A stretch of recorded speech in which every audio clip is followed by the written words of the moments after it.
initiated from one master can attend this class. Can it help me to go further in this line? Yes, no problem at all. If you are already initiated, you can attend. Not only after this class, you are free to go around and get initiated or learn anything from any master. I always tell people, collect best flowers from all the gardens and make a beautiful bouquet for you, beautiful garland for you. So there is nothing like if you go to my shop, don't go to that shop. If you go to that shop, don't come to my shop. Nothing like that. It's not business. One more thing I always tell people, all masters are here just to enrich your life. Do that. And your ego is not that it will die just by being beaten by one master. Let it be beaten by 10, 12 sources. Only then it will learn and die. So I don't think the sources of learning should be reduced. Just don't go to people who say don't go to others. That's all. Go and learn from all sources. Let me tell you, it's an important story I have to tell you. This is a very frequently asked question. Let me handle it now itself once for all. This one group, fanatic devotees, I don't want to mention the name. These guys called me for a program. I said, I am too busy. I will come later on. They gave me pressure. No, you should come. I did not understand. They are calling me for argument, debate. When I understood that, immediately I said, yes, I am coming. I should not miss this chance. Usually I don't go, but if they challenge, I don't leave. Let's have fun. After going there, these guys asked me, do you believe in Gita? I said, surely I believe.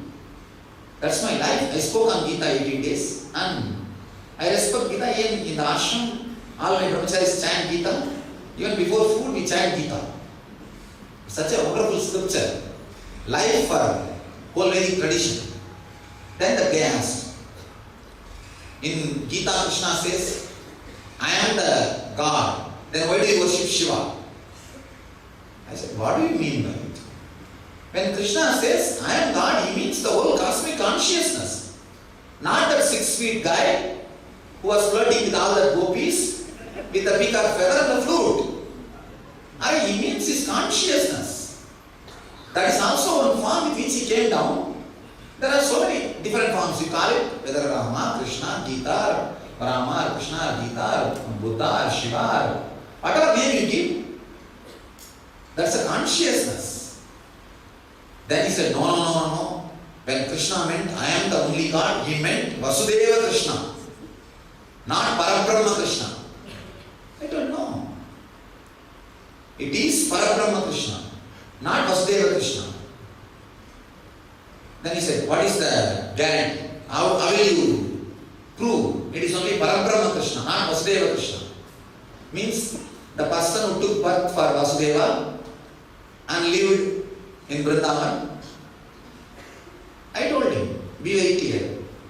Just read the 2nd chapter of Mahabharata after the Gita. See, Gita is given the war. Just 2nd chapter if you read, it's an important thing. Many of you may not have heard or read about this. After the war, Arjuna and Krishna, both of them are going for a picnic. A casual, friendly vacation, resting. Then suddenly Arjuna asks, Krishna, you taught me Gita in the war. Because it was a war field, I forgot whatever you taught. Please tell me once more everything. I wanted to remember and memorize in my heart. Krishna says beautifully, understand, not only you forgot, I also forgot. Because when I uttered those words at that time, I was in samadhi. I was in super conscious state. From that state I uttered all those words. Now, I also forgot. Maybe I can download whatever I repeated that time. Few things I can remember and tell you the essence. And he repeats once more the essence. Whatever he remembers, it is called Anugita. That time he says, during Gita, when I delivered Gita, I was not Vasudeva Krishna, I was Parabrahma Krishna. Understand, when Krishna says, I am God, he says the cosmic consciousness. He means cosmic consciousness. That guy who challenged me, he said, you are well read. I think I shouldn't have spoken to you. I said, not only to me, stop talking to this nonsense to anybody and everybody.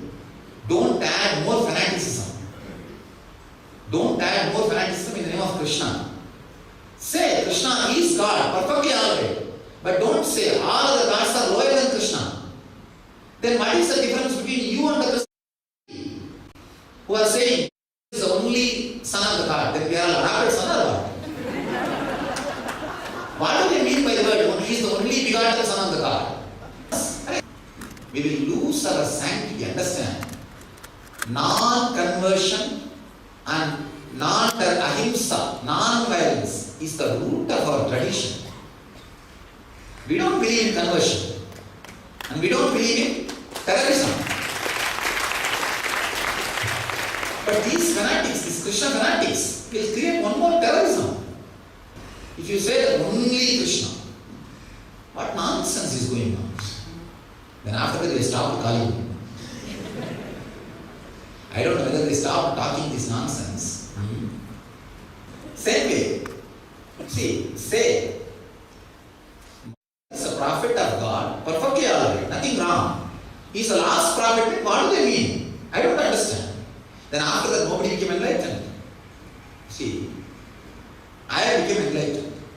If I say after me nobody will become enlightened, then the path which I traveled, I destroyed the system. It's a defaming me. If I contributed to the science and left the path open to the next generation, for more and more people to become enlightened, that is the prestige.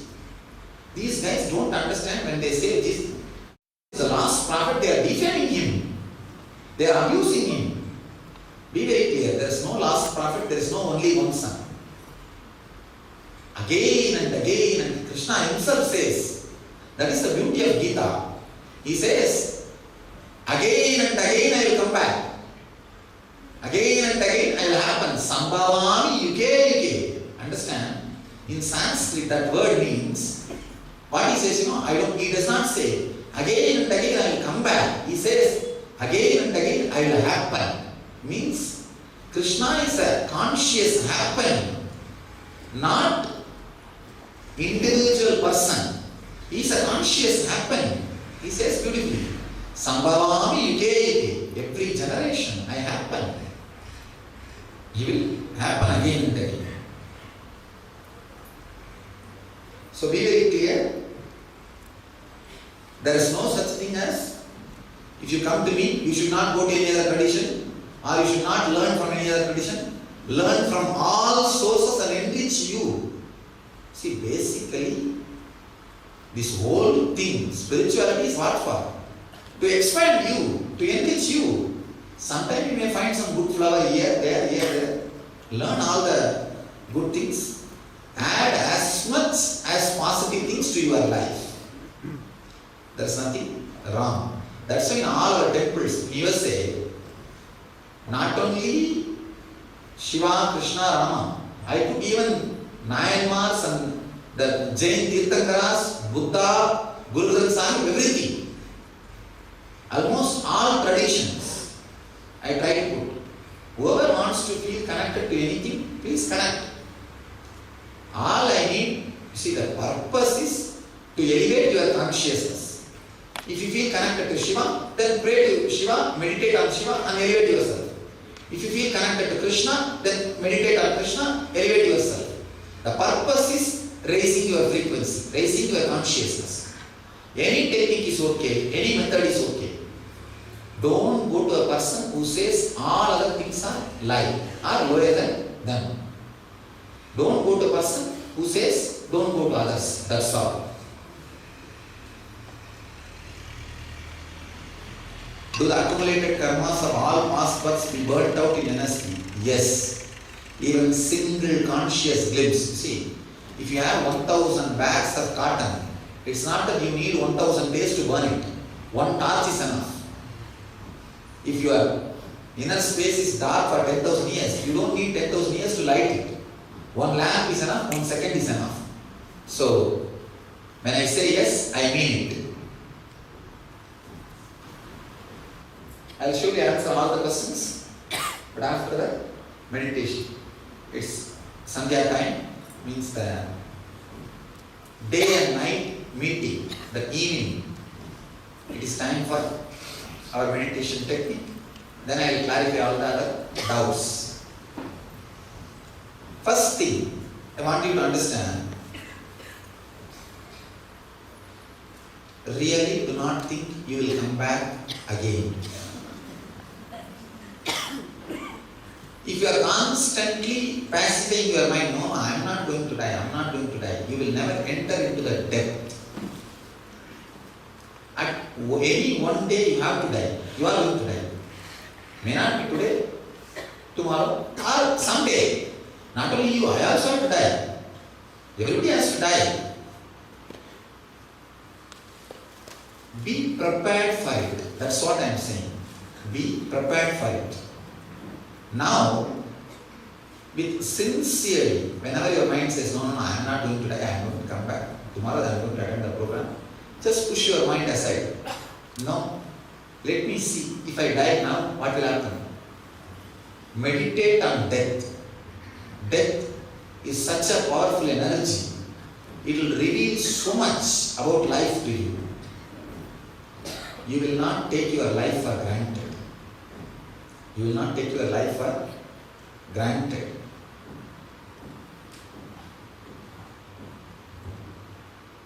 One more thing, an important thing.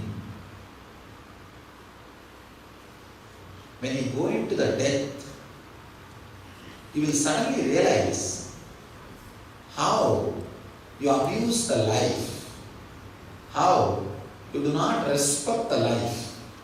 Only when you know you are going to miss it, you will suddenly try to grab it.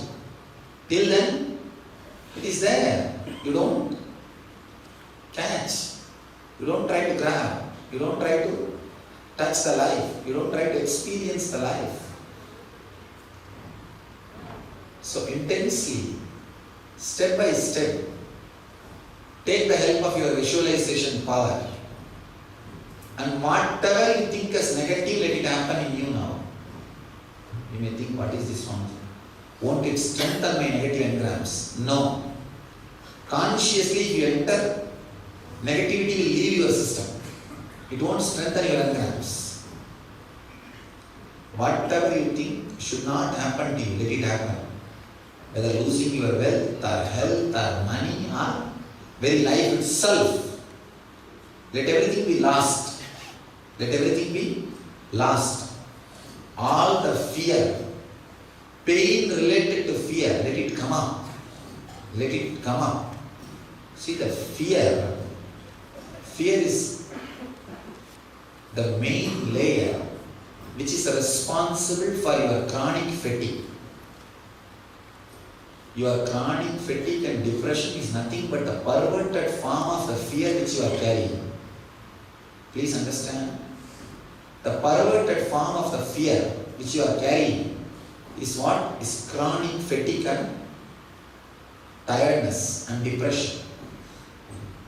Now it is time you face it. One more thing, apart from you trying, I will also be guiding. And the Master's guidance is such a powerful experience. It will put you literally in death. It will just put you in death.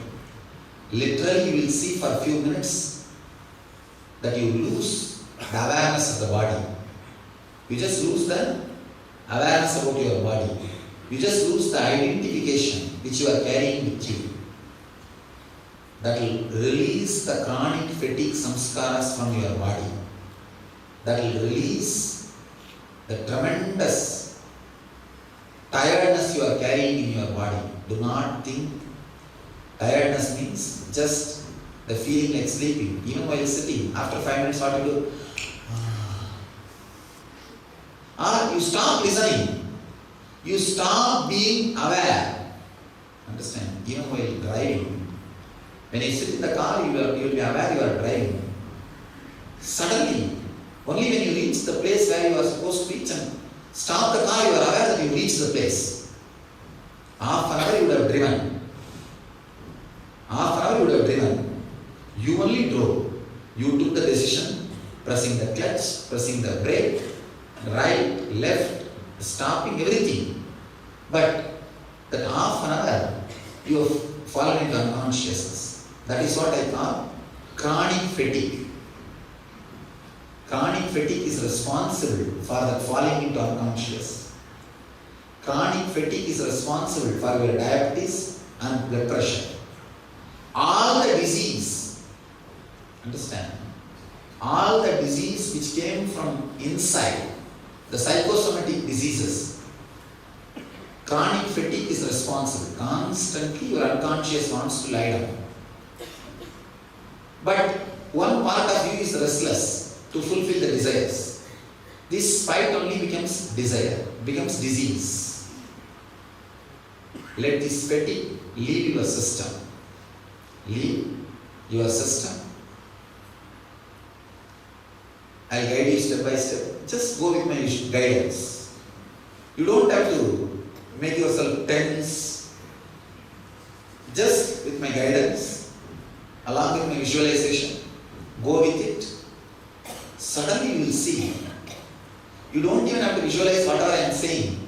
The words which I am uttering is automatically becoming experience in you. Automatically becoming experience in you. Just go into the deep state and let the Master's energy guide you into the depth. You can just read once more whatever fears you wrote. Just read it. Then please spread all over the hall.